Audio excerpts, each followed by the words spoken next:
These people is trying to use Shedeur to finish building their stadium. That's what it is. And make it make sense. Why? To me, like I told y'all at first, if I don't want nothing, I send it to the Goodwill, get rid of it, or give it to somebody who wants it. Shedeur Sanders has found himself in the strangest kind of spotlight. Drafted with the promise of building a future in Cleveland, he's now locked into a 4-year rookie deal with a franchise that seems more like quicksand than solid ground. And while the Browns keep insisting he's their golden ticket, whispers across the league tell a different story. 3 franchises are desperate, practically begging for a chance to pry Shedeur away, knowing he could be the quarterback to reshape their future. What are the Browns doing with Shedeur Sanders? I don't quite understand why they didn't just release him when they had to cut a quarterback if they're not even going to use him in the practice squad. It is an interesting situation that the Browns have because, like, their purported savior is this 5th-round draft pick, and it just so happened to be in a year in which they drafted a quarterback ahead of him. The Shedeur situation is classic Cleveland. Every time they think they've secured stability, the walls start shaking. The Browns believed they had a quarterback pipeline for the next decade, but reality hit fast. Fans already sense this marriage might be temporary.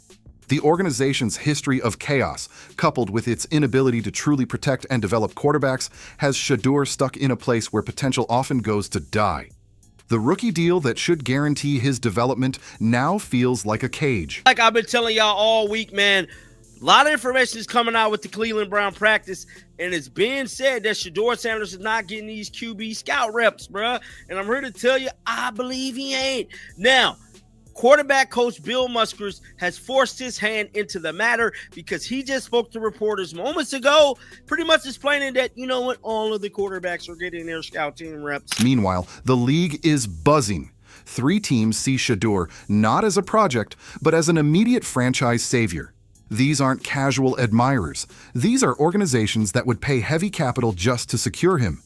The Browns' grip on him only makes the story more intense, as everyone knows this won't just be a typical rookie stretch. This is what I want to tell y'all.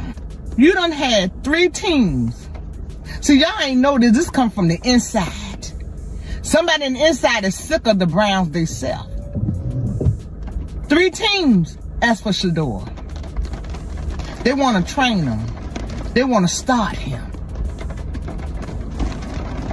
You know what the Browns did? Nope. The first team reportedly begging for him is the Atlanta Falcons. Atlanta has been desperate for a true face of the franchise since the Matt Ryan era collapsed. The post-Ryan experiments have been painful, bouncing between mediocrity and desperation. In Shedeur, they see swagger, poise, and the chance to energize a city that's starved for football relevance. He brings that Colorado flash, a vibe that would ignite Atlanta's culture, both on the field and off. With a young roster and offensive weapons begging for consistency, the Falcons view Shedeur as the missing piece that could elevate them beyond just being watchable. I told you, if it were me, if I was Dion, or if I had some sort of influence on, I tell him, you know what, trade me this out. Let me go somewhere where I can have a chance to play. Chris, don't you think there are enough desperate teams out there? Because you know the Browns got it all figured out. Yeah, Dylan Gabriel's going to be their backup, and then they're going to find their franchise quarterback no matter what next year. The second team in the chase is the New England Patriots. Yes, the same Patriots that once turned Tom Brady into a dynasty. Their post-Brady reality has been ugly, a revolving door of failed quarterbacks and stale offense. The once feared empire now looks like a shadow of itself. But Shedeur represents a reset button. They see not just the arm talent, but the charisma, the kind of player who could revive a franchise brand and give fans something to believe in again. It's almost poetic. New England, known for system discipline, is longing for a quarterback dripping with swagger and individuality. For them, Shedeur would be both rebellion and redemption. I believe that the Cleveland Browns were too scared to trade Shedeur because if he goes anywhere else and shines, they're going to look like fools. That's facts. He would have been snatched off the practice squad. I don't think they were ever going to trade him, and they're not going to put him on the practice squad. That's why I say, have y'all not noticed that they talk about everything? Shedeur not good, this, that, and the other. But what is it they won't talk about? The third team lurking is the Las Vegas Raiders. The Raiders' DNA has always been tied to boldness, flash, and renegade energy. Shedeur fits their culture like a custom-made jersey. Vegas thrives on spectacle, and there's no bigger showman in college to pro transition than Shedeur Sanders. For a team in the entertainment capital, having a quarterback with his name, his story, and his confidence is marketing gold and football salvation. The Raiders know their fan base craves someone who isn't just good, but iconic, and Shedeur has the exact aura to carry that weight. Dan Laboratory went on to say, Shedeur Sanders just in a bad situation. He's on a bad team, the organization bad, they've been bad for years. They haven't had a franchise quarterback since Bernie Kosar. And we know how long that's been. So why won't the Browns just entertain offers? Because in their mind, Shedeur is their future. They've committed to the idea that he's the quarterback who can finally break the curse. The problem is, the Browns' track record makes this promise laughable to outsiders. They've destroyed more quarterbacks than they've developed. Being chained to Cleveland isn't about opportunity. It's about survival. And this is where Shedeur's story gets compelling. He has to play the political game of staying committed while knowing half the league is ready to roll out a red carpet. For a young quarterback, that's a bizarre tug of war. I also don't want to, speculate on things, but there were reports that Kevin Stefanski did not want him to be on the team and didn't want to draft him.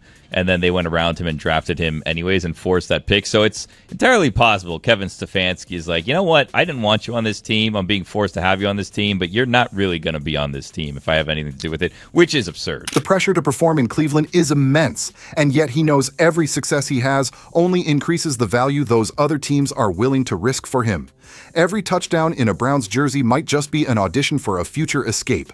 Cleveland fans, of course, are divided. Some want Shedeur locked down and molded into the hero they've been waiting for. Others see the writing on the wall. If the Browns don't provide him stability, he'll want out sooner than later.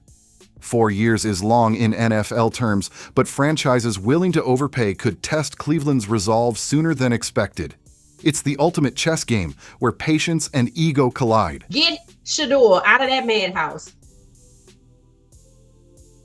That's the comment of the day. Get Shedeur out of that madhouse. That's it. That's because I actually said that on X before I went live. Somebody get Shedeur out of Cleveland. And if nobody can get him, and he's good, and they need quarterbacks because they're dropping like flies, it proves further collusion in the regular season, just like in the draft. Shedeur himself has always been branded differently. He's not just a quarterback, he's a brand, a story. The son of Deion Sanders carrying swagger into a league, still trying to figure out how to handle personalities bigger than their franchises. He understands leverage, he understands spotlight, and he understands that his name already has power. Being trapped in Cleveland is only part of the narrative.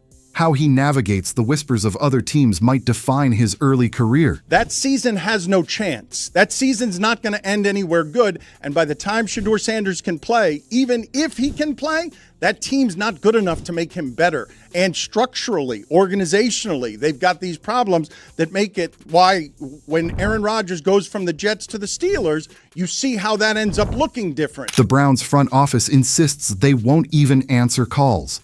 But anyone who follows the NFL knows money and draft picks talk louder than declarations.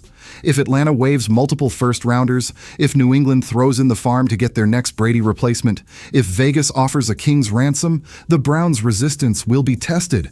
And in those moments, Shedeur's career could pivot instantly. I also can't blame anybody who says, I don't necessarily trust this coaching staff to develop a quarterback or to evaluate the quarterback position. They've made some really oddball decisions at this position over the last several years, and I don't blame anybody for questioning, do these guys actually know what they're doing? I don't think that's unfair. Imagine the spectacle if the Raiders pulled it off. Shedeur in black and silver, leading an offense with Vegas flair, instantly became the face of the franchise. That stadium would be electric, the marketing unstoppable, the headlines constant. Or picture Atlanta landing him, turning the Falcons into one of the most entertaining teams in football overnight. Or even the Patriots, restoring a dynasty with a quarterback completely different from the stoic Brady archetype. These aren't just possibilities, They're temptations Cleveland cannot ignore forever. I just watched what happened to Shedeur Sanders in the Cleveland Browns' third and final preseason game. And I'm outraged, I'm sickened, and I'm saddened by the way Shedeur continues to be treated in the National Football League, now by those sorry-ass Browns and sorry-ass Kevin Stefanski. And yet, the drama of it all makes this situation riveting. Shedeur is the center of a tug of war between a franchise that won't let go and 3 franchises that can't stop chasing. He's not even halfway into his rookie contract, but already the league feels like it's circling him. That's rare, that's special, and that's the mark of a player who transcends just stats. The Browns can cling as tight as they want, but the NFL has a way of pulling stars into the places where they shine brightest. For Shedeur Sanders, the question isn't whether he'll escape Cleveland, it's when, and who will pay the price to set him free. Until then, the clock ticks, the whispers grow louder, and the league keeps watching the young quarterback caught between loyalty and destiny.